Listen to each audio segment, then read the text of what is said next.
la persona que estamos entrevistando, cómo está dirigiendo la mirada, cómo es que en ese momento se está comunicando con nosotros, en cuanto a la demora en responder, o cuando repite las preguntas que hacemos, si es que lo puede hacer o no.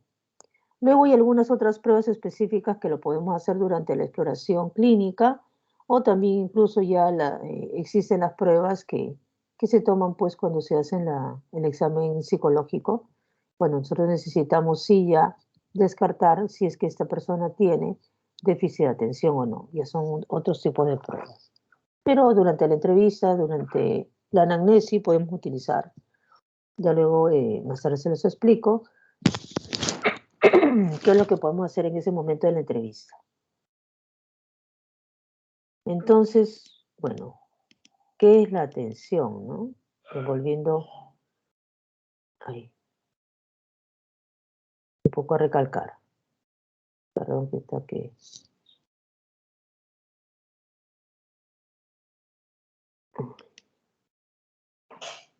Ay, no sé por qué se hace así.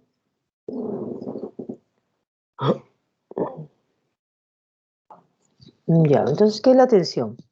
Según William James, en 1980, él lo describió, es cuando la mente toma posesión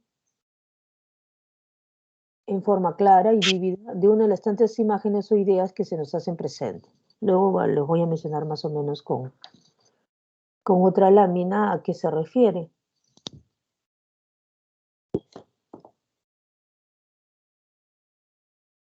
Entonces aquí, por ejemplo, ¿no? Acá hay dos personas que tienen una serie de fórmulas en la pizarra, pero el foco de su atención solamente quizás está en una de estas fórmulas, ¿no?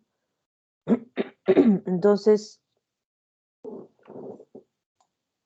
en cuanto a los niveles de análisis, ¿qué es lo que nosotros generalmente tenemos en cuenta cuando hablamos de la atención? Entonces, hay un aspecto subjetivo que tiene que ver con el interés de la persona, hay una parte cognitiva y una parte neurológica. Aquí, por ejemplo, un momentito que voy a completar la lámina. Bien, entonces esto es un ejemplo, ¿no? De cuando nosotros, dice, estamos prestando atención. Entonces tenemos acá una serie de elementos, pero, por ejemplo, si nosotros presentamos una lámina a una persona, según el interés de la persona, el foco de su atención, por ejemplo, en una de ellas puede estar en este teléfono, en otro en la placa del automóvil, por ejemplo, las personas que son más interesadas en los autos, en otro de repente en el taxi que puede estar esperando, y el otro de repente quizás pues le llama la atención pues el rostro, ¿no? Entonces, hablamos, dice, del foco de la atención como si la atención fuera una linterna, ¿no? Que está iluminando el campo visual, y así nosotros, y nos permite ver o tomar conciencia. Es como que, por ejemplo, ustedes ven esos caballos que tienen a los costados unos, es como una especie de tope que tienen los ojos a los costados, ¿no? Eso también se hace justamente para direccionar la atención y la concentración solamente hacia adelante, ¿no? Porque si no el caballo se iría para todos lados. Entonces, eso es más o menos lo que intenta decir estas gráficas, ¿no? Entonces, nosotros apuntamos hacia el objeto de nuestro interés. Solo percibimos conscientemente aquello que está en nuestro foco de atención, porque nuestros sentidos son bombardeados continuamente por diversos estímulos y el cerebro no tiene la capacidad suficiente para procesar pues toda esa información que está llegando al exterior. Por lo tanto, necesitamos seleccionar el estímulo que va a procesar y cuál va a descartar.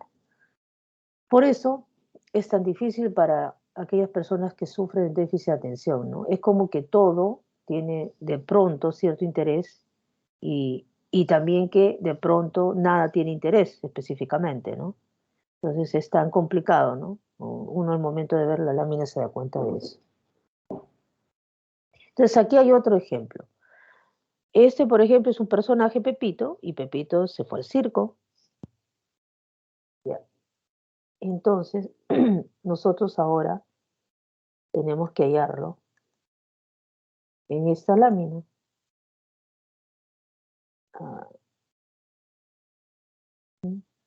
entonces, pues, en algunos momentos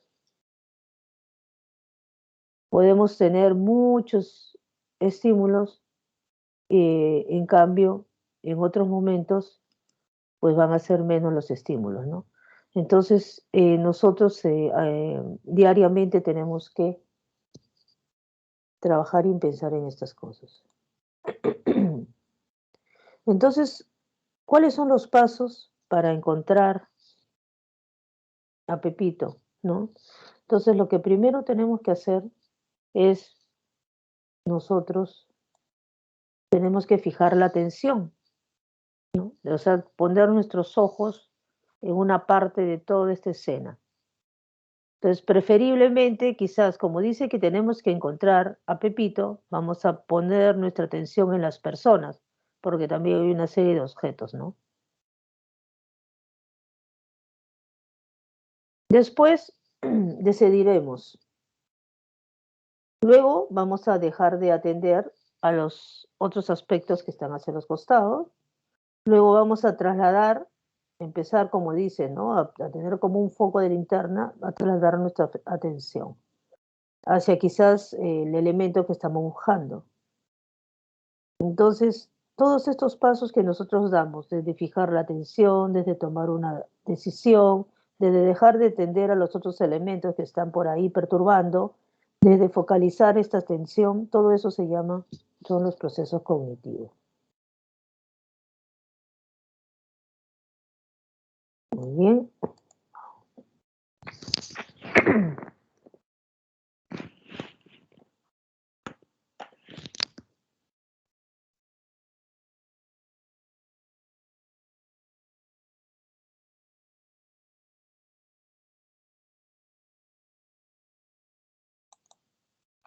Ahora vamos hacia alguna definición y conceptos. Entonces, en cuanto a tratar de definir qué cosa es la atención, bueno, hay términos psicofisiológicos, hay términos psicológicos, ¿no? Hay términos psicopatológicos. Entonces, el término psicofisiológico dice, implica la capacidad del cerebro de focalizar, seleccionar e integrar la información. Entonces, para eso necesitamos también pues, que todo nuestro sistema nervioso esté sano, ¿no? Es la orientación de nuestra actividad psíquica hacia algo que se experimenta, permitiendo así el vivenciar, ¿no? En ese momento, o sea, todas nuestras funciones vitales funciones mentales, perdón, están dirigidos hacia algo que estamos experimentando. Atender o prestar atención consiste en focalizar selectivamente nuestra conciencia, filtrando y desechando información no deseada, ¿no? Esto acá es cuando ya tomamos la decisión hacia dónde dirigir nuestra atención. Siguiendo con las definiciones, es un mecanismo neuronal que regula y focaliza el organismo, seleccionando, organizando la percepción y permitiendo que un estímulo pueda lugar a un proceso neural electroquímico, ¿no? O sea, todo esto finalmente va a llegar a ser un proceso electroquímico en nuestro cerebro para que la atención sea adecuada. Entonces, ver o escuchar, atender y percibir no son procesos sinónimos, ¿no? Porque atención va más allá de eso. Por ejemplo, ¿qué han dicho pues no los estudiosos en diferentes etapas o en diferentes años? James, por ejemplo, enfatizaba el carácter altamente selectivo y limitado de la atención. Pavlov, con su ley de la inducción, dice, en las áreas que rodean al foco de concentración de la excitación se induce la inhibición, ¿no? Entonces, él habla más bien de que la zona donde está dirigida nuestra atención es una zona pues donde está altamente excitable, estimulado, y en cambio todo el resto se tendría que existir un proceso de inhibición. Morus y Magun en 1949, ellos ya hablaban del arousal, ¿no? Que es el sistema reticular que tiene que ver con la alerta, ¿no? Es nuestra parte de la formación reticular. Es el principio de la organización vertical. Luria diferencia, él es un pues neurólogo, ¿no? Neuroanatomista, Luria. Diferencia las zonas cerebrales relacionadas con la atención. Distingue entre la atención voluntaria e involuntaria. Bueno, también hay unas bases biológicas para la atención, según pues las pruebas actuales con emisión de positrones y las pruebas neuropsicológicas han permitido detectar áreas cerebrales que están implicadas en las funciones de atención selectiva o de vigilancia.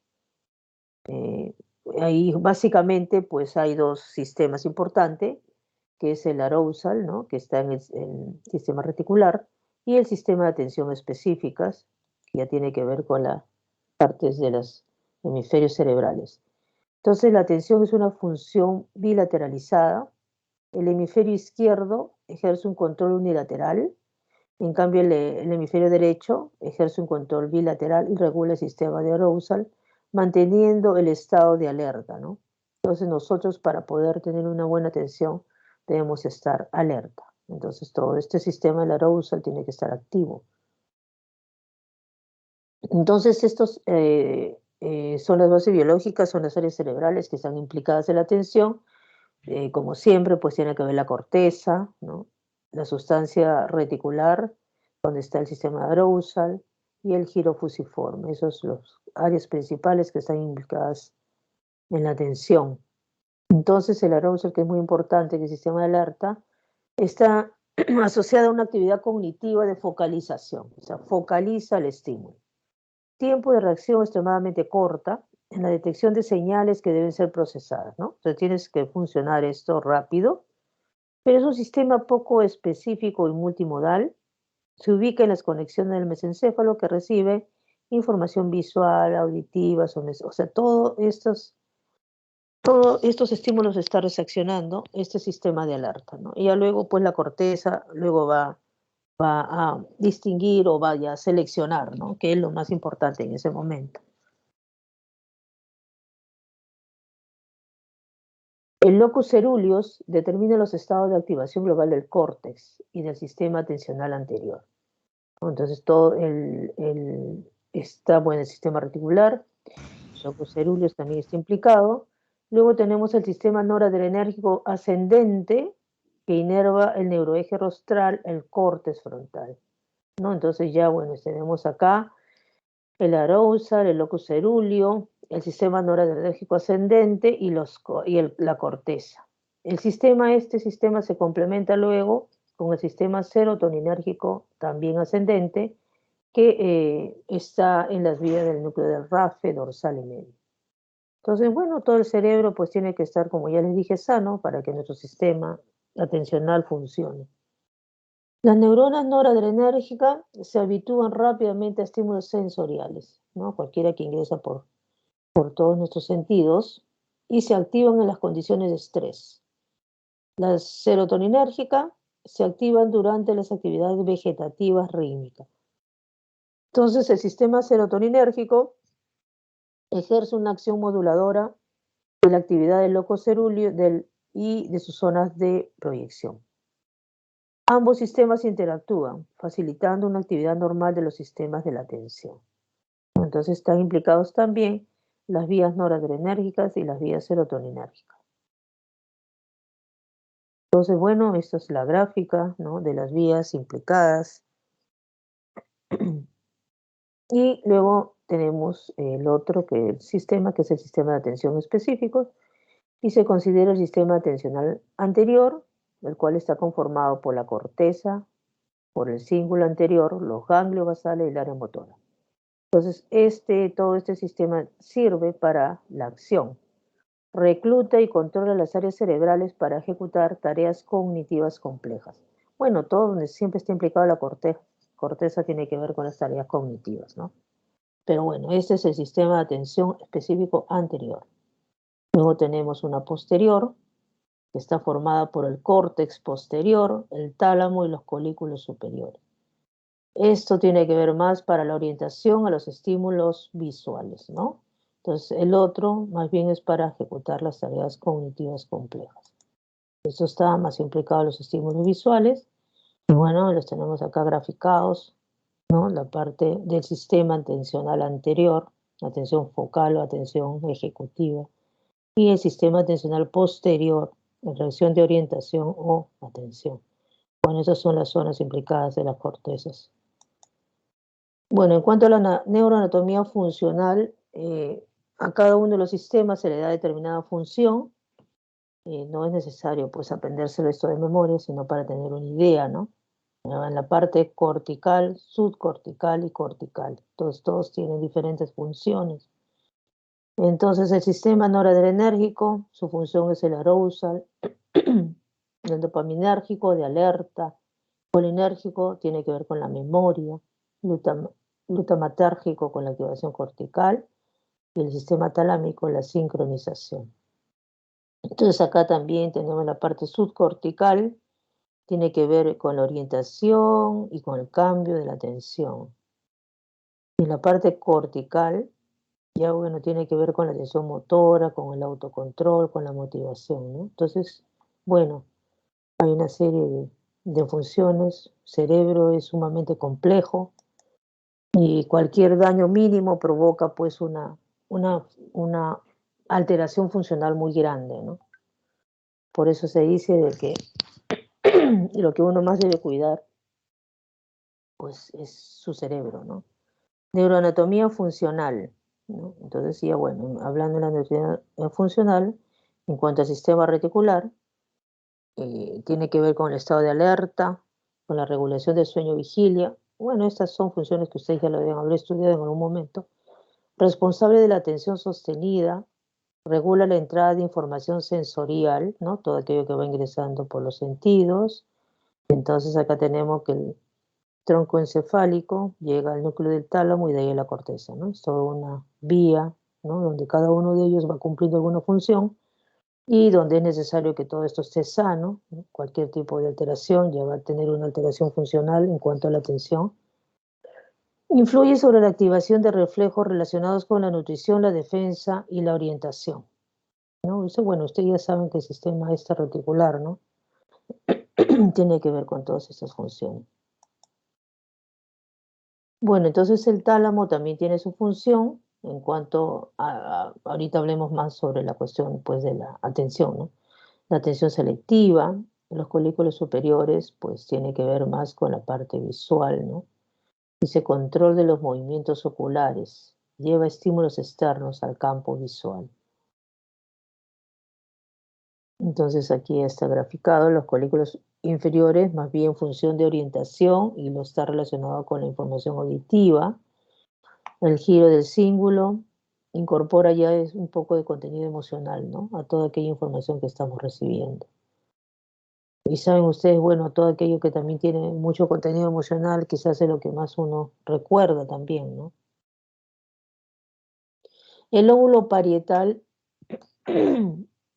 a ver, orienta y dirige la atención hacia los estímulos que intentamos nosotros localizar, ¿no? Como aquello de buscar, por ejemplo, a Pepito en todos ese mapa, pues, de un circo donde hay muchos personajes. Bueno, ahí el lóbulo parietal, por ejemplo, orienta y dirige esta atención específicamente hacia lo que estamos buscando. Relaciones espaciales de cuerpo y espacio en el que se mueve. Los lóbulos frontales también tienen pues una función, es mucho más especializado, dice, en estos temas de la atención. Eh, hay una selección atencional visual espacial, conexiones entre regiones frontales, parietales y del cíngulo, ¿no? Para tratar de dirigir y focalizar la atención. La inhibición o demora de la respuesta en cuanto a la atención proviene de estructuras como el hipotálamo. Entonces, los lóbulos frontales, trabajo más especializado y tiene un papel en el control voluntario de la atención, porque la atención puede ser pues voluntaria o involuntaria, ¿no? El cerebelo, además de cumplir las otras cuestiones pues del equilibrio y todo eso del movimiento, también tiene implicancia en esto de la atención, interviene en procesos cognitivos como el lenguaje, la memoria, el razonamiento y la atención selectiva. Director y regulador del foco de la atención en relación con el tiempo. Entonces acá el cerebelo, que tiene una función que todos conocemos, reguladora del tono y los movimientos, también tiene que ver con la regulación de la atención, pero en relación con el tiempo. ¿Cómo se desarrolla la atención, ¿no? En cuanto a las edades, ¿no? La atención involuntaria comienza a desarrollarse en las primeras semanas de vida. Antes de esto, dice, ya se observa el reflejo de orientación y la capacidad orientadora, ¿no? Por ejemplo, pues esto, de pronto un ruido, ¿no? O sea, inmediatamente dirige pues su atención, ¿no? Hacia ese ruido, ¿no? En el segundo año de vida la atención es mucho más selectiva, ¿no? ¿Por qué? Porque también ya hay una mayor maduración de su cerebro. Durante la infancia y la adolescencia se desarrolla la atención, ya se dirige hacia estímulos relevantes, ¿no? Y se hace mucho más flexible, capaz de pasar o dirigir el foco de la atención, ¿no? De un estímulo a otro. Entonces, conforme va avanzando el tiempo, la atención se va haciendo mucho más relevante. ¿Cuáles son los componentes, ¿no? de la atención? ¿Qué elementos tienen que existir? No opera de manera unitaria, ¿no? Hay muchas unidades, áreas, zonas que tienen que estar indemnes, ¿no? Y que realizan tareas específicas que posibilitan finalmente la respuesta, ¿no? A la atención. El arousal o energía de activación es otro componente, ¿no? Que tiene que ver con la formación reticular. Entonces es importantísimo, es un paso importante para que la corteza cerebral reciba, procese y almacene la información. Es la capacidad de estar despierto y de mantenerse alerta, ¿no? Luego el span o volumen de aprehensión. Es el número de elementos, dice, evocados tras la primera presentación de la información. O sea, nosotros debemos prestar atención cuando nos presentan una serie de elementos, al menos entre 5 a 6 objetos, para decir que estamos atentos y que nuestra atención es buena. La atención focalizada.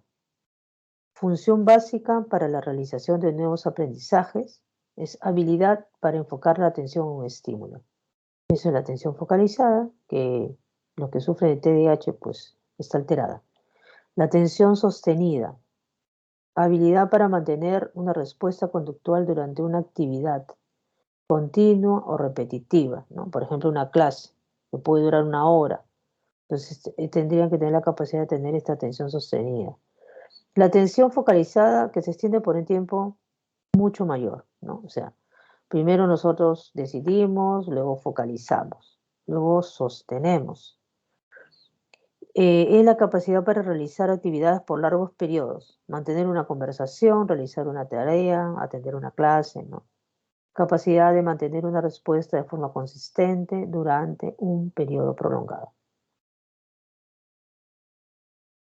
Luego tenemos la atención selectiva, habilidad para realizar continuamente una tarea en presencia de distractores, ¿no? Por ejemplo, ustedes a veces estudian y ahorita que están en un estudio virtual, ¿no? A veces pueden haber ruido en otros ambientes de la casa, ruido en los exteriores de la casa, ¿no?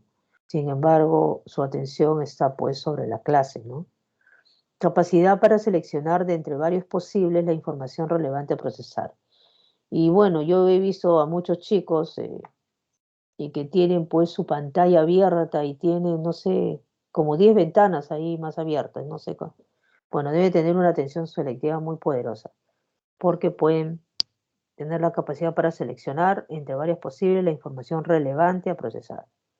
La atención dividida es la habilidad para responder simultáneamente a 2 tareas de atención selectiva. Nivel más elevado y difícil del área de la atención-concentración. Capacidad de atender a dos cosas al mismo tiempo, ¿no? A veces, un ejemplo son, creo que las mamás que hacen, cocinan, lavan, planchan, atiende la puerta, atiende el teléfono, ¿no? Entonces, pero y todo lo hace bien, porque también hay personas que hacen varias cosas y todas las hacen mal, ¿no?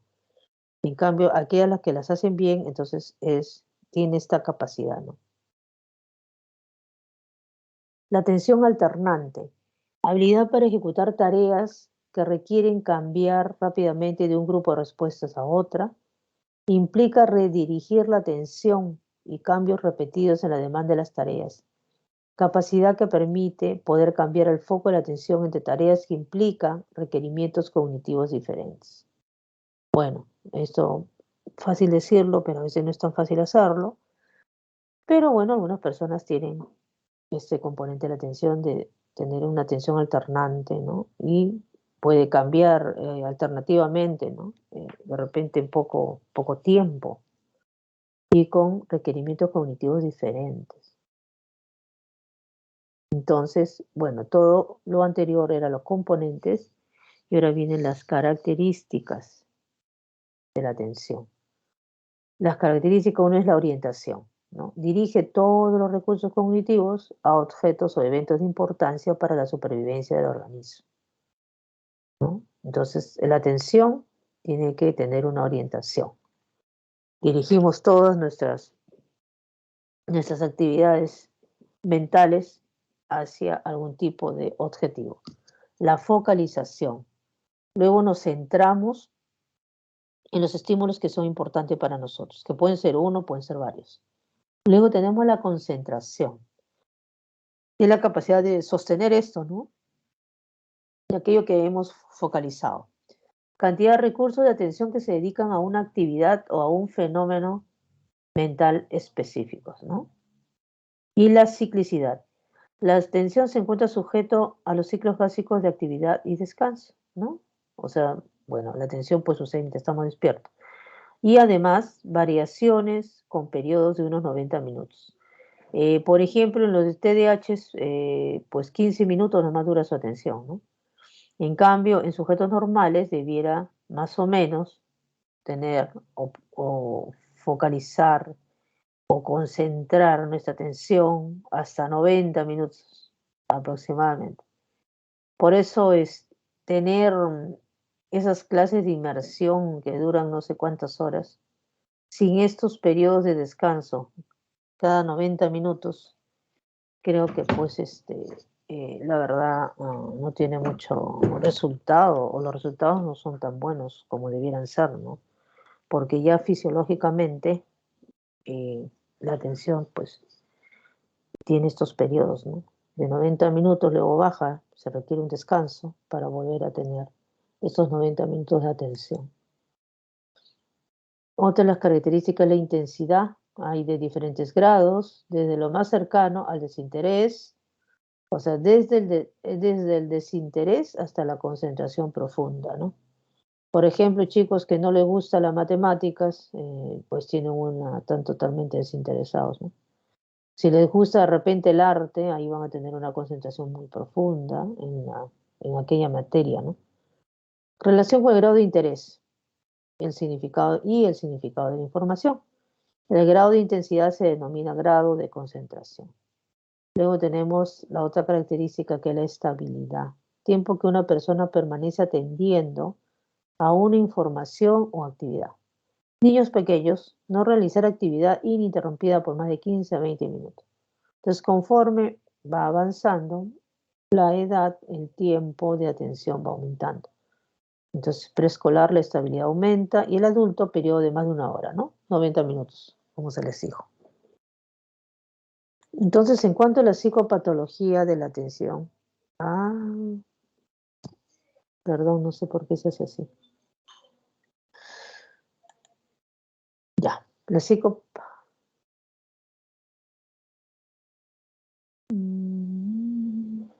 psicopatología. Bueno, la atención se puede alterar por múltiples causas. Entre las más comunes estamos la del daño cerebral. accidentes cerebrovasculares, traumatismo cráneoencefálicos y deterioro cognitivo, ¿no? Porque como ustedes verán, ya está implicado, pues, ¿no? El sistema arousal y toda la corteza. Entonces, cualquier alteración en esa zona va a provocar una alteración de la atención. Entonces, ¿cuáles son los signos y síntomas que presentan un paciente con problema de la atención? Tiempo de reacción disminuido frente a impulsividad en la respuesta. El procesamiento cognitivo lento, se distrae con facilidad. Está alterado la capacidad de aprender nuevas cosas. Hay disminución de la memoria inmediata. Dificultad en la realización de pruebas o tareas con requisito temporal. Y en cuanto a los síntomas, incapacidad para tolerar ambientes ruidosos, pérdida de la continuidad de las ideas durante una conversación, frustración en situaciones que requieren atención simultánea. Bueno, estos signos y síntomas también es algo que nosotros preguntamos, por ejemplo, a niños que tienen el TDAH, ¿no? Trastorno de déficit de atención con hiperactividad. Entonces, los trastornos de atención se han clasificado. Disprosexias pueden ser cuantitativa, por exceso hiper, por defecto hipoprosexia y por ausencia aprosexia. Y las cualitativas que no son la pseudoaprosexia. Entonces hablamos de hiperprosexia cuando la tensión está muy aumentada, de repente, ya sé luego más adelante se les comentará cómo consume sustancia, la hipoprosexia, el déficit de atención, y la por ausencia prosexia cuando de repente pues está en un estado de conciencia somnoliento o en estupor. Entonces la hipoprosexia, disminución de la capacidad de atención. Entonces el umbral de la atención está muy elevado y pues tiene que haber estímulos muy intensos, ¿no? Para que atienda. El sujeto aparece desatento, incluso para estímulos relevantes. No puede fijar la atención en aquellos estímulos. ¿En qué situaciones clínicas podemos encontrar? Cuando hay pues algún trastorno sensorio, ¿no? El paciente tiene que hacer grandes esfuerzos para mantener la atención. Por ejemplo, un paciente somnoliento. En la apatía hay falta de interés. Hay una inhibición de la atención. Aparecen depresiones graves, esquizofrenias residuales. O sea, en estos, por ejemplo, la depresión está pues lentificado y en general como que su atención está hacia su medio interno, hacia su rumiación de ideas internas. Entonces, no fija la atención en el exterior, en lo que está sucediendo afuera. Y por eso incluso existe una patología que se llama la pseudodemencia. Parece, porque aparece en las depresiones de pacientes seniles y da la impresión que se están demenciando, pero en realidad están deprimidos, no prestan atención, no se concentra y entonces le falla la memoria inmediata, pero no es porque se esté demenciando, sino es porque está deprimido y se ha alterado la atención. En los estados de ansiedad es fácil captar la atención, pero no puede mantenerse por un bloqueo emocional. La atención está desplazada por conflictos y tensiones internas, ¿no? Entonces son personas que están más, ¿cómo se dice? Volcada su atención hacia lo que le pasa internamente, tanto emocionalmente como mentalmente. Entonces en ellos también pues no hay atención. Eso se le llama la hipoprosexia. Disminución de la capacidad de atención por aumento del umbral de la misma. Se necesitan estímulos intensos. La situación clínica, y este es un resumen, un cuadrito, ¿no? Trastorno sensorio. Hay una fatiga de la atención, cuadros orgánicos, intoxicaciones por drogas. En la apatía y falta de interés está inhibida la atención, no le importa. Entonces, depresiones graves y esquizofrenias, ¿no? Porque también su atención pues no está hacia lo que sucede afuera, sino pues su cabecita no está en ese momento focalizado ni atento a lo que sucede externamente. En ese estado de ansiedad intensa, el trastorno se llama la habilidad atencional emocional y la patología es el trastorno de ansiedad, ¿no? Entonces, en estos cuadros se presenta la hipoprosexia. Entonces ya de aquí para adelante, cuando vean ustedes que la atención está disminuida, dentro de su examen mental ponen hipoprosexia. Ya no ponen atención disminuida, sino ponen la nomenclatura psicopatológica. La hiperprosexia es la distraibilidad o inestabilidad de la atención, ¿no? La atención está pues salpicando de aquí para allá para los diversos estímulos. Cambio continuo en la focalización de la atención, salta de un objeto a otro con rapidez. Capta todo lo que hay a su alrededor, pero no se centra en nada. Inundación de estímulos en poco tiempo y hace que se pierda la selectividad. ¿En qué situaciones clínicas? Por ejemplo, ya en la angustia, inquietud psicomotora, una ansiedad muy extrema. En el TDAH, que es el trastorno de déficit de atención e hiperactividad. En los síntomas maníacos, en la manía, que ya saben ustedes, ¿no? Que es parte del trastorno del trastorno bipolar, donde es una persona que está muy exaltada, muy verborreica, camina de un lado a otro, habla en tono altisonante y pues está haciendo muchas cosas a la vez, pero ninguna las hace bien. Y ahí va. Entonces está hablando y de repente por ahí hay un ruidito y ya se va hacia ese ruido y te deja a ti, ya no te responde, ¿no? Entonces está saltando de un objeto a otro. Y el ingesta de estimulante también pudiera pasar, ¿no? O de cualquier sustancia tóxica. Luego tenemos la aproxexia, pérdida de la función, falta absoluta de atención, y son en estados de agitación intensa o en el estupor, por ejemplo, ¿no? Es la pérdida, la falta absoluta de atención. La pseudoaproxexia, falta o falsa falta de atención detectada por un observador externo. Por ejemplo, las simulaciones. Síndrome de Ganser se presenta, por ejemplo, o se detectó o se estudió en los presos, ¿no? Ellos para salir de prisión simulaban pues que tenían todas estas, que no podían atender, o que se equivocaba en una serie de sumas y restas muy fáciles, ¿no? Entonces, dentro de este síndrome de Ganser está una falsa falta de atención. O en el comportamiento histérico, atención centrada en personas a su alrededor. En la hipocondriasis, atención centrada en la corporalidad del paciente, en detrimento de la captación de otros estímulos del mundo externo. Bueno, en la hipocondriasis, pues claro, prácticamente está escuchando todos los ruidos de su organismo, ¿no? O cualquier falla de ella. El trastorno psicótico, la atención está centrada en las ideas delirantes o en las alucinaciones.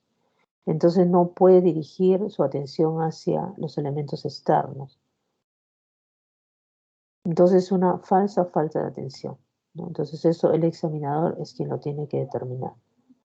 Pseudoaproxexia. Bueno, esos son otros cuadros, ¿no? Donde más o menos también se explica o se da ejemplos, ¿no? En donde pueden presentarse la atención, donde está alterada. Entonces, en los cuadros difusos ya se dijo cuando hay un trastorno sensorio, ¿no? Como el coma, estados convulsionales.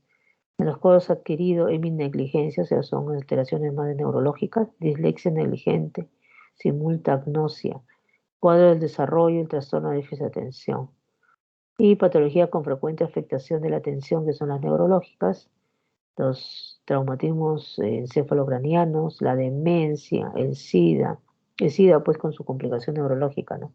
La epilepsia, las neurotóxicas, las psiquiátricas, la psicosis como ejemplo mayor, la esquizofrenia, la depresión, y en las pediátricas la prematuridad y la hipoxia perinatal. Estos son algunos de los ejemplos donde pueden presentarse la alteración de la atención. Bueno, la atención entonces pues esto es fácilmente alterable, en verdad, ¿no? Entonces, ¿cómo lo exploramos? Hay que valorar dirección de la mirada, si se fija en el examinador o va de un lado a otro ante cualquier estímulo. Y la dirección del discurso, ¿no? Si efectivamente está respondiendo lo que nosotros estamos preguntando, o sí que de pronto te está respondiendo, pero se va pasando de un tema a otro, como pasa en los maníacos, ¿no? En la fuga de ideas. Si persevera en una idea y se muestra distraído o ensimismado, oído, ¿no? Lentitud o retardo de las respuestas, y repite las preguntas que hacemos, ¿no? ¿Qué dijo? ¿Cómo dijo? Pero sobre todo en las personas que son distraídas, ¿no?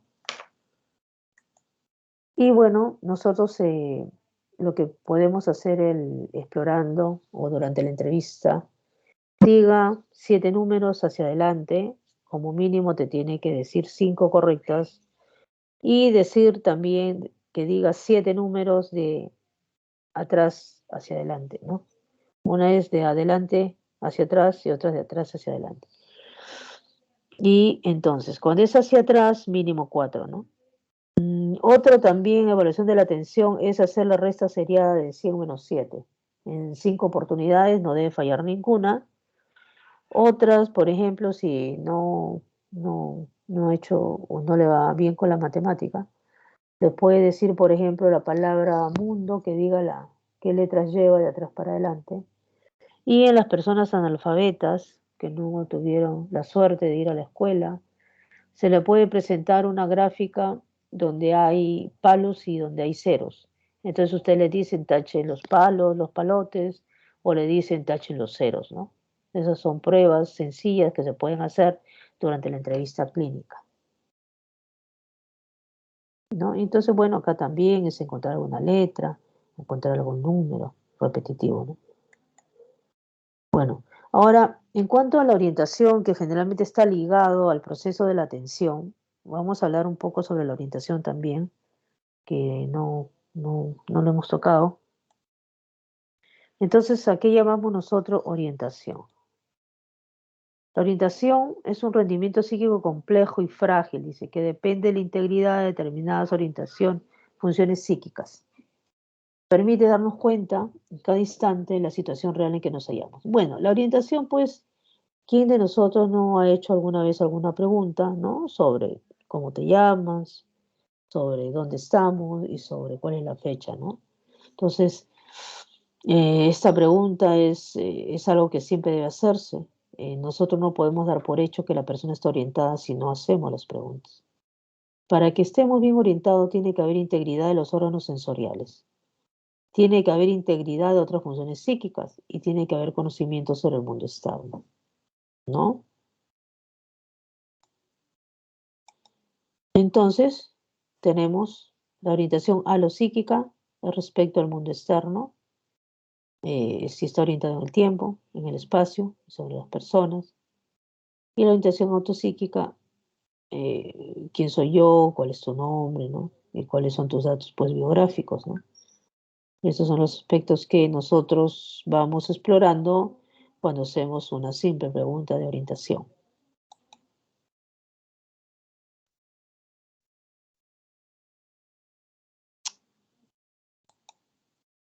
Ya, entonces, ya como les decía, perdón, voy a terminar de pasar. Ujú. Entonces tenemos la orientación temporal, siempre mejor es empezar de atrás hacia adelante, ¿no? ¿En qué año estamos? ¿En qué mes estamos? ¿En qué hora estamos? ¿En qué día estamos, perdón? Si ustedes quieren seguir explorando más o menos a qué hora estamos, en qué estación del año estamos, ¿no? Para tener algo mucho más completo sobre cómo está esta persona. La orientación espacial, ¿no? Generalmente preguntamos en dónde estamos en general, ¿no? Entonces, por ejemplo, en el hospital, ¿dónde estamos? Bueno, en el hospital. Pero mejor a veces preguntamos cómo se llama, en qué distrito está, ¿no? Bueno, en qué país también. Se pregunta, por ejemplo, en el test de Mini-Mental, que pues es un test para ver memoria o descartar organicidad. Ahí incluso se pregunta en qué país estamos, ¿no? ¿Cuál es la capital del país? ¿O en qué distrito? ¿En qué ciudad? Y todo eso. La orientación de la persona, no solamente el nombre, ¿no? Sino también su edad, en qué trabaja, y algunos que otros datos biográficos que lo tenemos en la anamnesis, en la parte de la afiliación. Más o menos ahí ya nos hemos orientado en persona.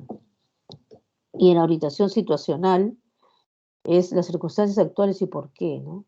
O sea, por ejemplo, cuando están hospitalizados, ¿no? ¿Por qué está hospitalizado? ¿Está de acuerdo con la hospitalización? ¿No? ¿Qué pasó? ¿No? Todo eso te da una idea de la situación y que esa persona pues está consciente de la situación actual. Entonces, hay algunos conceptos básicos relacionados con la orientación. Dice, no todo trastorno de la orientación proviene de un trastorno de conciencia, o sea, no siempre tiene que haber un trastorno sensorio, aunque todo trastorno del sensorio o de conciencia compromete la orientación. O sea, sí o sí, un trastorno de orientación te indicaría que hay un trastorno de conciencia o sensorio, pero no necesariamente así también. O sea, puede haber algunos otros motivos. Compromisos de la memoria, de la atención o inteligencia también provocan en mayor o menor grado la desorientación, ¿no? Chiquitos que, por ejemplo, en retrasos mentales, que puede estar despierto, lúcido, ¿no? Pero no te puede decir la fecha. La orientación es el instrumento del vivenciar, que permite al sujeto comprender cada uno de los instantes de su vida en relación al pasado, al presente y al futuro, así como su ubicación en relación a los espacios que lo rodea, en relación a sí mismo y al contexto de la situación. Permite identificarnos como un yo unitario.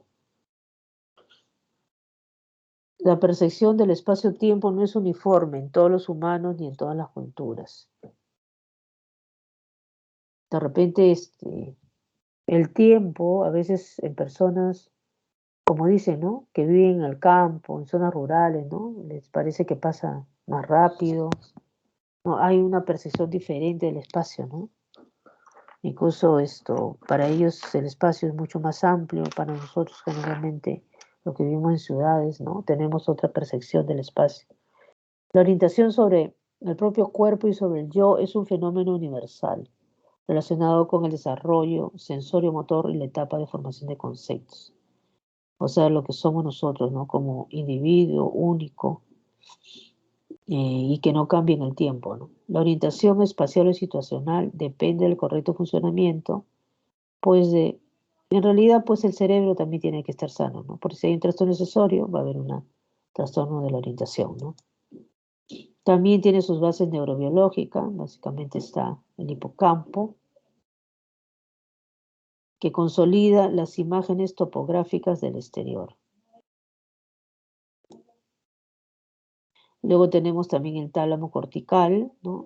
Entonces hay una sincronía entre el mundo externo, con los sentidos, con motivación y con la memoria.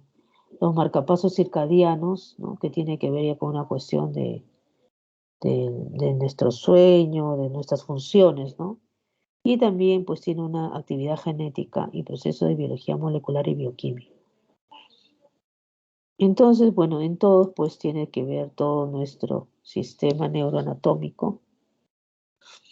Un funcionamiento psicológico normal, y tenemos la orientación a lo psíquica temporal, ¿no? Noción del tiempo que transcurre. O sea, nosotros todos tenemos la noción de que transcurre el tiempo sin que tengamos reloj que lo esté midiendo pues constantemente, ¿no? O sea, nosotros podemos estar sin reloj, pero nos damos cuenta que el tiempo transcurre. Dice, a través del registro ordenado en la conciencia de las vivencias que ocurren en el tiempo y la capacidad de ser evocadas unas en relación a otras y en una secuencia determinada, y así vamos construyendo, ¿no? Nuestro pasado biográfico. Y desde el presente miramos el pasado y por extrapolación prevemos en algún grado el futuro. Gracias a esta capacidad de la orientación sabemos la fecha, el día, momento del día, el año, la estación del año. Como les decía, algo que parece tan sencillo, sin embargo, es pues complejo, ¿no? Entonces, a través de la percepción del mundo externo y de la propia persona, el hombre dimensiona los objetos con los que interactúa, los reconoce por sus apariencias externas y guarda recuerdo de su relación vivencial con ellos gracias a la memoria. Entonces, pues, por ejemplo, en pacientes demenciados esto se pierde, ¿no? Esta capacidad le permite saber en qué lugar nos encontramos, o sea, estar orientado en el espacio y qué lugar nosotros ocupamos en este espacio. Y la orientación autopsíquica, pues, es la percepción de uno mismo, ¿no? Acompañada de una memoria que registra la continuidad del acontecer en el que uno participa, el recuerdo de aquello con los que participa. Permite saber acerca de quién y qué es uno mismo y nos da una visión conjunta acerca de lo actual y de lo pasado. Y luego vienen las desorientaciones, ¿no? Que ya, bueno, Entonces, dice, cuando la orientación autopsíquica está afectada, también está comprometida la orientación en el tiempo-espacio. Y básicamente son las orgánicas, lesiones del lóbulo parietal, las intoxicaciones, los traumatismos encefalocranianos, los ACV, ¿no? La hipertensión endocraniana, la demencia. En cuanto a la psiquiátrica, podemos encontrar desorientaciones, pero bueno, más que todo en los síndromes demenciales, ¿no? En general, la alteración de la orientación, nosotros tenemos que descartar organicidad. Los psiquiátricos generalmente están orientados, ¿no? Pueden estar esquizofrénicos, pero están orientados. Usted les pregunta la fecha, le pregunta, o sea, puede que pierdan algunos días, ¿no? Pero en general el año y el mes los puede decir. La desorientación espacial, pues no sabe pues, que se encuentra en un hospital. También son más de los orgánicos y la temporal también. Lo último, pues, que se pierde, pues, es la orientación intrapsíquica, ¿no? La de persona, ¿no? Lo primero que se pierde es la orientación en el tiempo, luego viene el espacio y luego, por último, el paciente demencial ya, pues, no sabe ni quién es, ¿no? Ujú. Bueno. Em, Desorientación orgánica, pérdida de la capacidad. Aquí fue. Estas son las situaciones clínicas de la desorientación autopsíquica. La desorientación orgánica, pérdida de la capacidad para situarse correctamente en lugar y tiempo, en sujetos confusos, dificultad para reconocer momentos del día, insiste en estar en casa, a pesar de estar en el hospital, ¿no? Y luego también hay falsos reconocimientos, ¿no? Entonces confunde a las personas. Entonces, bueno, la desorientación orgánica, pues hay una patología orgánica. Primero, como le decía, se pierde la orientación temporal, luego la espacial, luego la de persona. En el delirium, por ejemplo, que es un trastorno de conciencia, hay fluctuaciones del nivel de conciencia, hay que buscar alguna enfermedad de fondo física, puede ser también inducido por sustancias y también por el síndrome de abstinencia. Pero cuando vean ustedes un paciente con delirium que está con trastorno de la conciencia, donde hay un trastorno de la orientación y donde de día está durmiendo y de noche está despierto, pues seguramente estamos ante un delirio. Hay que buscar la patología de fondo. De repente, no sé, alguna diabetes, alguna descompensación de alguna otra enfermedad. O, pues, si es más joven, de repente, si algún consumo de sustancia o algún síndrome de abstinencia.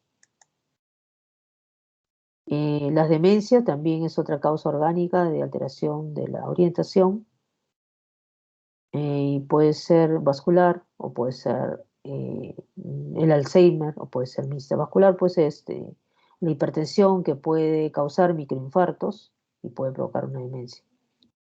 Y luego también hay la confabulación, ¿no? Cuando es mentira, cuando inventan, ¿no? Que están desorientados, pero también orientados. Luego tenemos la desorientación psiquiátrica, ¿no? Es una desorientación apática. Existe claridad completa para la percepción del mundo externo, pero el paciente se ha desorientado a causa de que no le interesa lo que le rodea. Ya. Por ejemplo, pacientes largamente institucionalizados y algunas depresiones muy graves. O sea, en realidad no presta atención, pues no tiene interés, no tiene la motivación. Y por eso están desorientados, ¿no? Porque no le importa. Desorientación delirante. Sujeto conserva la inteligencia. No hay alteración de conciencia, pero pues te elabora mal la orientación. Por ejemplo, en depresiones graves, en la esquizofrenia, en la manía, ¿no? Y la desorientación alucinatoria porque hay una alteración del ascenso-percepción. O sea, ellos están con el estado de conciencia normal, sin embargo, pueden estar desorientados. Uno, porque no le importa, hay una apatía, desmotivación, una falta de atención. Otra, porque tiene, pues, en ese momento ideas contaminantes de tipo delirantes, ¿no? Como puede ser los delirios de daños puede tener alucinaciones. Entonces, como está ocupando eso su mente, la atención está centrada hacia eso, entonces no lo centra hacia su exterior y no le importa la fecha, ni el momento, ni en dónde está. Pero bueno, ellos sí te van a decir su nombre perfectamente. La doble orientación errónea, delirante o doble contabilidad. Entonces, de pronto a un médico le dice tal orientación, tal fecha o tal lugar, y a otro médico le dice otra cosa. Se llama la doble contabilidad. Paciente con esquizofrenia puede orientarse respecto al espacio real del hospital y a la vez sustituir algunos elementos de ese espacio con elementos de su delirio. O sea, puede confundir, ¿no? De repente decir que está en su casa, que por ahí están sus familiares, ¿no? Pero es porque está delirando, ¿no? O está delusivo, ¿no? Delirio o delusión, que es lo mismo para nosotros. Debe diferenciarse de la confabulación del enfermo orgánico, de las asociaciones irrelevantes y la pseudo-respuesta. Bueno, entonces hay que diferenciar, pues, de las personas que están mintiendo, ¿no? O de un enfermo orgánico. La falsa orientación confabulada, el paciente parece ignorar los parámetros espacio-temporales reales, solo maneja sus propias coordenadas patológicas. Entonces, la forma de exploración hay que diferenciar, pues, ¿no? Ahí en ese momento, sí hay que descartar alguna organicidad, ¿no? Entonces, pues, sí, cuando está desorientado hay que ver, ¿no? Si es que hay algo que está afectando su conciencia. Y es importante el examen físico, ¿no? Para descartar alguna alteración neurológica y diferenciar circunstancias no patológicas, como el despertar, ¿no? Cuando uno recién está despertando, cuando hay un estado de máxima angustia o tensión o concentración en una actividad por largo tiempo. Bueno, entonces esta es la evaluación de la atención y de la orientación, ¿no? En la orientación ya saben ustedes, ¿no? La pregunta, su nombre, su edad, qué fecha estamos. Ya saben que hay que empezar con el año y luego todo lo demás. Y en dónde estamos. Muy bien. Bueno, entonces esto es la teoría de hoy en cuanto a la atención y la concentración. ¿Qué hora es? Justo las 9. La atención y la concentración. Doctora, no sé si está la doctora.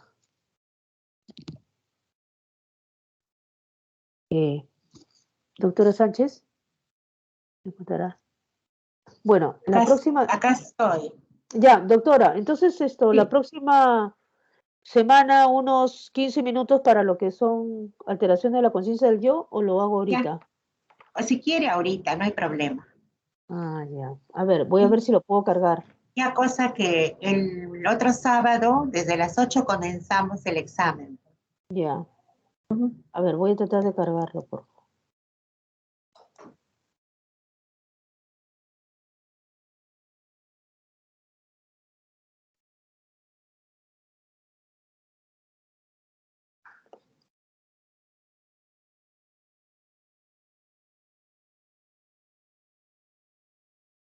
Ya. Bueno, en cuanto a la conciencia del yo, que es un tema más que utilizamos los psiquiatras y de repente a veces es un poquito difícil de entender, bueno, voy a explicarles el día de hoy en lo que es la conciencia del yo, a qué le denominamos y su patología, ¿no? Entonces, bueno, en general hemos estudiado todo lo que es conciencia, ¿no? Entonces nosotros hemos estudiado, ya en las primeras clases se les ha hablado de los trastornos de la conciencia cuantitativas, cualitativas, alteraciones y conciencia acerca del propio yo. Y el día de hoy vamos a hablar sobre las alteraciones de la conciencia del yo, ¿no? Entonces, en clases también anteriores se habló de alteraciones del yo corporal, como es la anosognosia, miembro fantasma, asomatognosia, autoscopía, ¿no? Esa relación a uno mismo, agnosias parciales, ¿no? Y cómo todas estas alteraciones son más orgánicas, ¿no? Más de tipo neurológicas, son alteraciones del yo corporal, que supongo que ya se estudió en clases anteriores de conciencia. A mí, en lo que me compete el día de hoy, es hablar básicamente de la conciencia del yo, que es otro aspecto de la conciencia. Entonces, ¿qué cosa es la conciencia del yo? Es saberse a sí mismo como viviente, como actuante, de manera coherente, certera y autónoma en la realidad y en el tiempo. A ver, más o menos aquí, tratando a ver nosotros de describir esto, según Jasper, psiquiatra, distinguía los siguientes aspectos de la conciencia del yo. Yo creo que así acá lo vamos a entender mejor. Conciencia de la actividad del yo. Entonces, ¿a qué se refiere?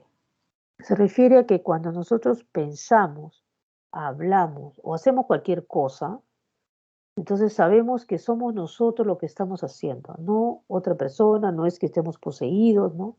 No es que estemos digitados, no es que alguien nos está en este momento indicando con algún aparato que hagamos algo de lo que estamos haciendo. Entonces nosotros somos conscientes, por ejemplo, yo ahora soy consciente que yo soy la que está hablando, ¿no? Y la que está mirando todas estas láminas, no otra persona, no estoy poseída en este momento. Entonces, estoy consciente de la actividad del yo. O sea, yo soy la que actúo. Entonces, cada uno de ustedes es consciente de eso. Y si no lo es porque está sufriendo, bueno, tiene que hacerse ver. Entonces, la conciencia de la actividad del yo no ocurre cuando hay una alteración de la actividad del yo y surgen las vivencias impuestas o enajenadas. Ya esto, bueno, ya estamos hablando pues de un tipo de trastorno psiquiátrico mayor y sobre todo estas alteraciones de la conciencia del yo se dan más en el esquizofrénico, ¿no? Entonces, primero, nosotros sabemos que somos quienes somos cuando hablamos, cuando pensamos, cuando comemos o cuando hacemos cualquier actividad. Somos conscientes de ello. Se llama conciencia de la actividad del yo. Luego tenemos conciencia de la unidad del yo. Entonces, nosotros siempre somos uno, no estamos partidos, ¿no?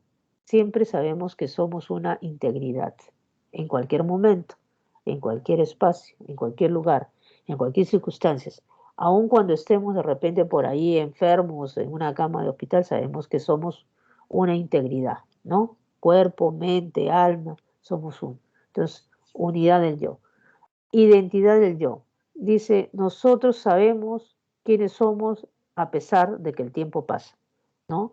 Entonces nosotros sabemos de que, bueno, alguna vez fuimos niños, pero sabemos que somos nosotros, ¿no? No es que haya habido otra persona en nuestra niñez. Entonces es la identidad del yo. Y conciencia de estar separado del entorno.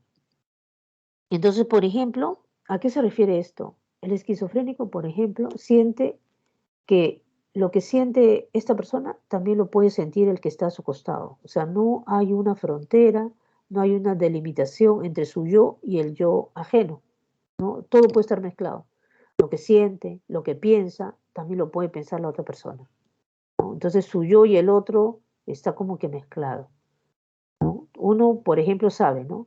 Hasta aquí soy yo y más allá lo que la otra persona puede decir, pues le corresponde a la otra persona. Eso no existe, por ejemplo, en una persona que está sufriendo esquizofrenia.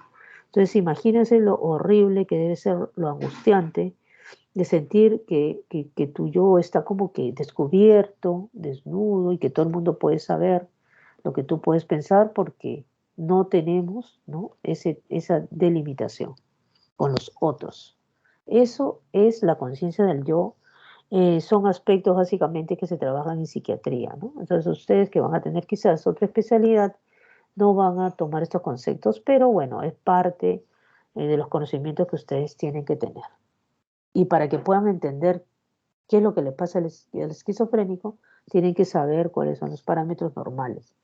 Entonces, cuatro en estos cuatro aspectos hay pues sus alteraciones, ¿no? Entonces, acuérdense ustedes la actividad del yo, que nosotros sabemos cualquier actividad que hacemos, somos nosotros las que hacemos, la unidad del yo, ¿no? Hay una integridad, la identidad del yo, a pesar del paso del tiempo, seguimos siendo nosotros mismos y tenemos un límite, una frontera entre el yo y el yo ajeno, y los otros, perdón. Entonces, Alonso Fernández es otro psiquiatra, añade aparte de estas conciencia, la conciencia de la familiaridad del yo, dice. Y este tipo de conciencia se ve alterada en la despersonalización, en la desrealización y en los falsos reconocimientos. Bueno, es un agregado, pero lo más importante son los 4 aspectos anteriores, ¿no? Actividad, la unidad, ¿no? La delimitación y la identidad. A ver, conciencia acerca del propio yo.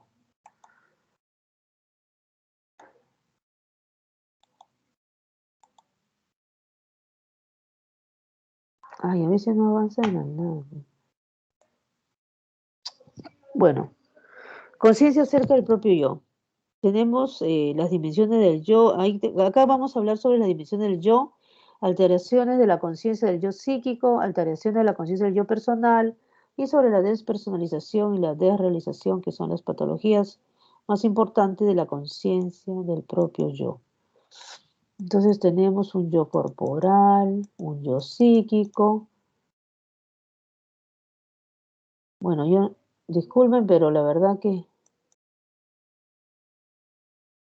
me está fallando la tecnología. Luego tenemos el yo personal, ¿no? Esa relación a las otras personas. Luego tenemos... Uy, se está repitiendo. Las dimensiones del yo. ¿Cuáles son las dimensiones del yo? La actividad del yo, la unidad del yo, la identidad del yo, la demarcación, ¿no? Además se agrega la vitalidad del yo, que es la parte pues de la energía, ¿no? Que todos debemos tener.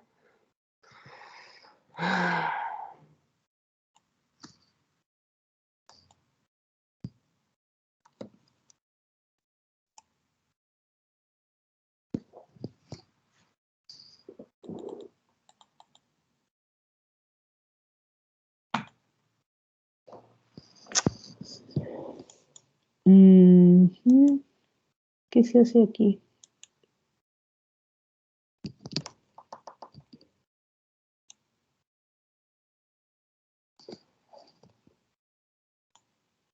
Ya. Ahora, en cuanto a la actividad del yo. La actividad del yo, bueno, es como le decía, pues con cada cosa que nosotros hacemos, somos conscientes de que somos nosotros los que lo estamos haciendo. Dice, yo soy yo y mi circunstancia, y si no la salvo a ella, no me salvo yo. Así dijo Ortega y Gasset, en cuanto a la actividad del yo. Yo soy uno en el mismo momento. Todo lo que pienso, siento, quiero y ejecuto, lo experimento como una totalidad emanada de mi yo. Se presenta este proceso comunitario como expresión de esa unidad de mi yo y se evidencia en cada momento. Esta es la demarcación del yo, ¿no? Mira, si mira un espejo, por ejemplo, este bebé piensa que el otro, pues es, no sé, su continuación. Sin embargo, nosotros, ya adultos, sabemos que lo que estamos acá, aquí termina y lo demás, pues, es el resto. La vitalidad del yo también es algo que les mencioné. Por ejemplo, la imagen de sí mismo también es importante en estos conceptos de la conciencia del yo. Concepto acerca de sí mismo, lo que se sabe de sí mismo, el modo como se siente, su posición entre los demás, cómo la comprende, depende de cómo experimente el modo en que le consideren y tratan los demás, tanto en el presente como a lo largo de su trayectoria vital. A la imagen de sí mismo corresponde también el sentimiento acerca de la propia valía o de la autoestima, ¿no? Entonces todo esto también, la imagen de sí mismo, tiene que ver con lo que los demás también observan o también de alguna manera hacen el feedback, ¿no? Con nosotros. Entonces también a esta imagen de sí mismo se acompaña pues la autoestima, el autoconcepto. Bueno, ustedes son unos conceptos, ¿verdad? Que bastante, ¿cómo se dice? ¿No? Es muy difícil a veces entenderlo, ¿no? Un poco más abstractos, ¿no?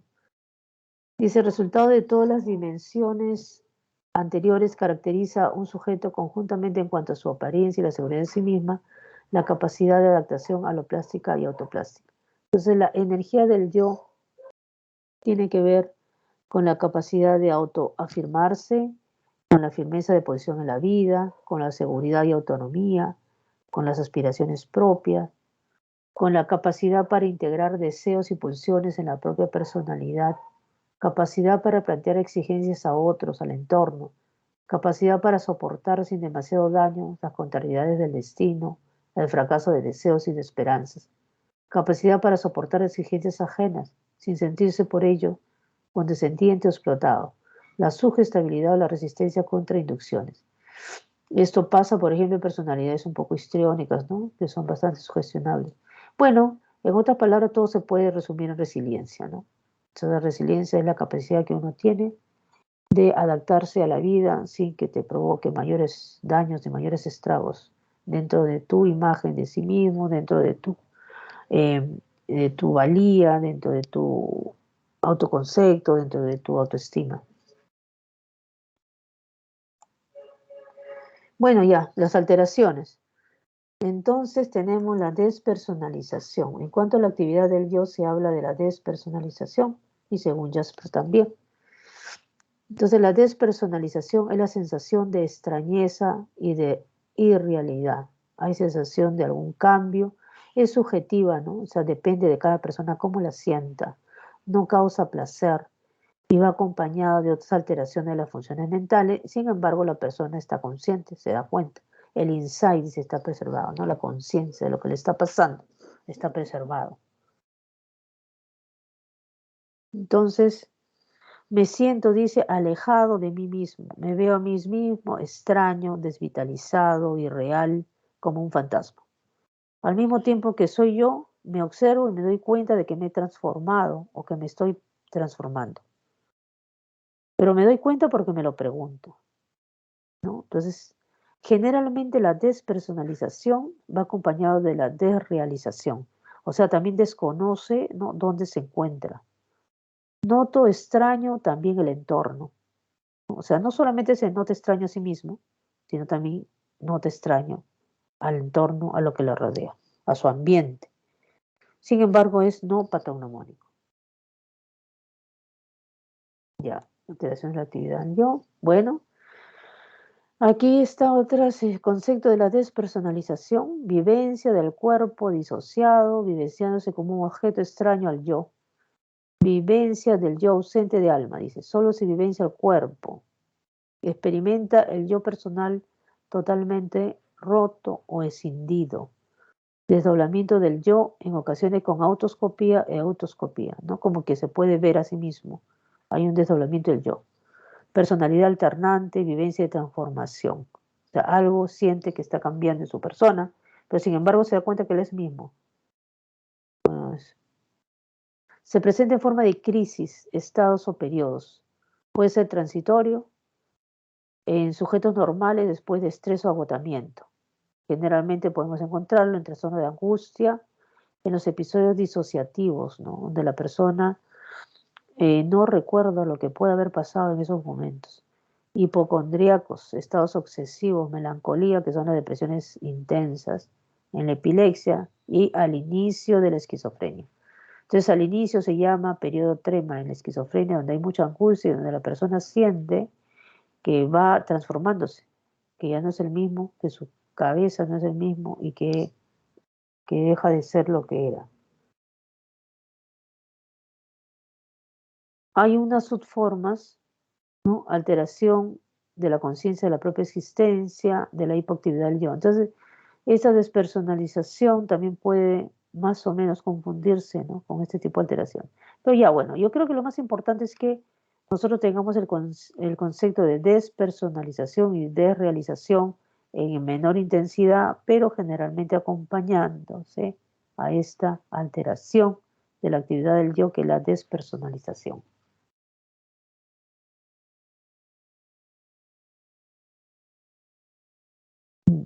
Entonces, a ver, alteración de la conciencia de la unidad del yo. conciencia de la unidad del yo. Por ejemplo, es el desdoblamiento o disolución del yo, grave trastorno de la identidad y también una desorientación respecto al propio cuerpo. Ay, bueno, yo la verdad que no he visto esto, pero esto está escrito en la literatura, desdoblamiento o disolución del yo, como es una alteración de la conciencia de la unidad. O sea, ya no es una integridad, ¿no? Alteración de la conciencia de la identidad. Entonces, el signo del espejo, por ejemplo, en el esquizofrénico, ¿no? Que hay una pérdida, personalidades alternantes, personalidades múltiples, se puede ver a sí mismo el esquizofrénico, no se identifica, ¿no? También pueden ser las personalidades múltiples. Las personalidades múltiples también que es difícil de determinar en la clínica, más parece ser un término pues cinematográfico, y porque cómo pues comprobarlo, ¿no? Claro que puedes observar la conducta de la persona, pero las conductas también son cosas que se pueden realizar, ¿no? No tenemos, digamos, un elemento auxiliar o una ayuda diagnóstica auxiliar que nos pueda ayudar en esta cuestión de las personalidades múltiples, ¿no? Bueno, pero está descrito en la literatura como una alteración de la conciencia y la identidad del yo. Ah, luego tenemos la demarcación del yo, puede darse en el autismo y en la esquizofrenia, ¿no? El transitivismo es otra patología de la conciencia del yo. Es la confusión entre el yo propio y el ajeno. Los pacientes piensan que otros experimentan o hacen aquello que en la realidad sienten o realizan ellos, ¿no? Esto es, pues aquí está, en el transitivismo está alterado la demarcación del yo.